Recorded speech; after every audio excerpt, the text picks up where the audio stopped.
he would still get eviscerated. There's one path for Adam Gase. Full heel turn. Full heel turn, bad guy. Start coming out with a leather jacket and sort of a Walter White type hat and just say, hey, what happened to Le'Veon Bell? Did you misuse him? Like, I don't know. I gave him 264 carries and he never broke a 20-yard run. Is that me? You want me to go out there and block? Or can I pay a guy millions of dollars and expect him to break a 20-yard run? You tell me. You tell me, guys. Because I gave him 264 carries and he never ran 20 yards. So maybe it's my fault. Maybe I need to eat more protein shakes and get out there and do the blocking. But for me, if I give a guy $1 million, that's a tough media market. Run in 17 games. That's what I would do. I got to tell you, Doomed from the beginning. As someone who covered New York media for a long time, Wilds nailed it. Nailed it. That would have been the story for days. On to another former Jet, Seahawks safety Jamal Adams getting settled out there in Seattle. He tweeted yesterday, DK Metcalf is the new era Megatron. High praise for the sophomore sensation. DK with almost 500 yards and 5 touchdowns already. So, Brandon, Jamal Adams tweeting that DK Metcalf is the new era Megatron is blank. Close. I gotta go with close. I like Megatron. Megatron's a monster. He's in a class of itself. You gotta go with T.O. here. There's something electric about T.O. There's something electrifying about DK Metcalf. Obviously Megatron, one of the greatest to ever do it. But I look at the swagger, I look at the whole body language, demeanor, the body type, the explosion off the line of scrimmage. I think it's more so like T.O. than it is Megatron. But it's not far off. Very close. Very close. So I'm going with everything about DK Metcalf this year is a loss for spider charts. So if you don't know what spider charts are, it's they show you what percentile you are against your peers at the combine. So look, DK Metcalf's spider chart is unlike anything I've ever seen. He's in like the 95th percentile of everything, except for 3-cone and 20-yard shuttle, which he is in the 3rd and 4th percentiles respectively. He had a worse 3-cone than Tom Brady did when Tom Brady was a flabby kid coming out of Michigan, and he goes to 199th in the draft. And so I think folks, Brandon, looked at this and said, okay, the guy looks great with his shirt off in the weight room, but can he get in and out of his breaks? Can he change direction? Or is he just a track guy? And that's why he fell in the draft. That's why Seattle was able to get him. And then all of a sudden, somehow he's great at these things. I don't understand how it happened, but I know I'm never going to take these spider charts seriously again. Nate Carroll? Oh, the wide receivers coach? Nate Carroll. He's turning into a wide receiver guru. I don't know how he did it, but this guy could not drop his hips at the top of the route. He could not come out of his breaks. Nate Carroll, phenomenal job, buddy. Wow, Nate Carroll needs a raise. I thought this showed the power of hype men for DK Metcalf.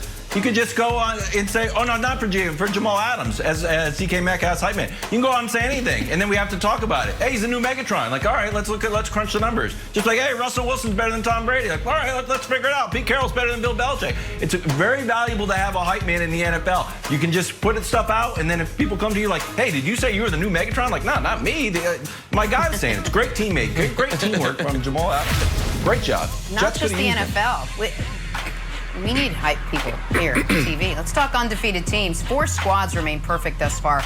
You got the Packers, the Seahawks, the Steelers, and the Tennessee Titans. Common denominator, probably great quarterback play. So, Brandon, the most impressive undefeated team this season has been blank. Well, I did pick Seattle and Pittsburgh to go to the Super Bowl. So it'll be expected of me to pick one of those teams, but no, I expected that from them. I'm going to go with the Tennessee Titans because it proves that their 2019 Cinderella year wasn't a Cinderella year. This is a real team. They're the real deal. Now, there's a few gaps in what they're doing on the offensive side, but I love their energy. I love their tenacity. And they're a smart team, well coached. Tennessee Titans. Brandon. I'm not so sure on the Titans yet. I know they're 4-0 and they looked great against Brandon's beloved Buffalo Bills. Good alliteration there. But their first 3 wins came by a combined 6 points. So I'm not yet quite buying the Titans. I'm going with the Packers. The Seahawks have massive questions on defense. The Steelers have strength of schedule questions. The Titans were winning games at the gun prior to this past Tuesday night. The Packers are yet to really be tested. The defense has been good-ish, and the offense has been spectacular. To me, they've been clearly the most impressive team in the league so far this year, Wilds. Brandon, why did he move off the Steelers? I went with 315 and one because now he moved you off the Steelers. You know, no. I expect that from the Steelers. He's not impressed. I'm not impressed by that. I'm not impressed. They're supposed to do that. Yeah. The Steelers are supposed to do that. Okay. Seattle Seahawks are supposed to do that. Tennessee Titans, Oh, okay. Okay, all right, okay. I buy that. He's saying he's not impressed because he's... Literal interpretation it's like of the question by LeBron Brandon finals Marshall. triple-double. You're not impressed, you expect it. I get it. What do you got, Wilds? Okay, makes sense. I'll buy that. I'll buy it. All right. Switching gears, talk some hoops now. Jared Dudley was candid when asked about the Lakers' reaction to the Clippers blowing a 3-1 lead. He said, quote, they didn't want to be in the bubble, and that the Lakers were laughing after the Nuggets came all the way back to beat Kawhi and PG. So, Brandon, Jared Dudley saying the Lakers were laughing at the Clippers blowing that 3-1 series lead is blank. So I'm gonna go to the other end of the spectrum here. Hopefully I don't disrespect anyone. I think it's disrespectful, and here's why. Nick, do you know one of the rudest things that can be said to a player on the field or on the court? Here, I'm gonna tell you, it's this. Makes you look fat. Who are you? What's your name? I think it's disrespectful. This guy played 31 minutes in the postseason. So if I'm the Clippers, that's all I'm saying. Is like, bro, who are you? Who are you? 31 minutes? You shouldn't be talking. Sit down. You're the water boy. That's what I would say to him. Listen. Jared Dudley, personal friend of mine. Think about it. Personal friend of mine, Jared Dudley, just got called the water boy. He is 31 minutes in the postseason, and you want to talk trash to Kawhi? That's not his job. Really? Jared Dudley's job is not to play. Jared Dudley's job is to do this. He is the hype man for the Lakers. He is. No. It's a veteran, savvy veteran mind. Now listen. I agree with you, Brandon. It is a little disrespectful. People do need to put some respect on the 2019-2020 Clippers. That was the best season in franchise history they just had, ladies and gentlemen. The best season in franchise history. So let's put a little respect on it. But, Jenna, you know Us Magazine? I think it's Us Magazine, Us Weekly, whatever, where they always have that category, celebrities, they're just like us. And it's like, hey, there's Ryan Gosling at Target. Really? Really? Like in the background, or is one of the celebrities? Okay. So as I was saying, my former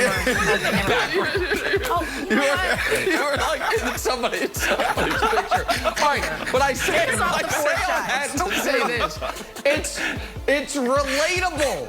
I looked at this. I was listening to this podcast. I'm like, oh, the Lakers. They're just like us. They're laughing at the Clippers too. They're laughing at way off P. They're laughing at blowing a 3-1 lead. The Lakers. They're just like us.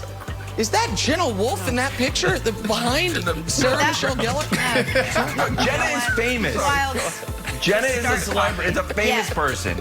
Jenna is super famous. Straight up, Jenna is famous. That's true. Go. Yes, you are. Thanks for being my hype man. My hype man, Wilds. You Thanks are. for being Jenna my is Jared super Dudley. famous.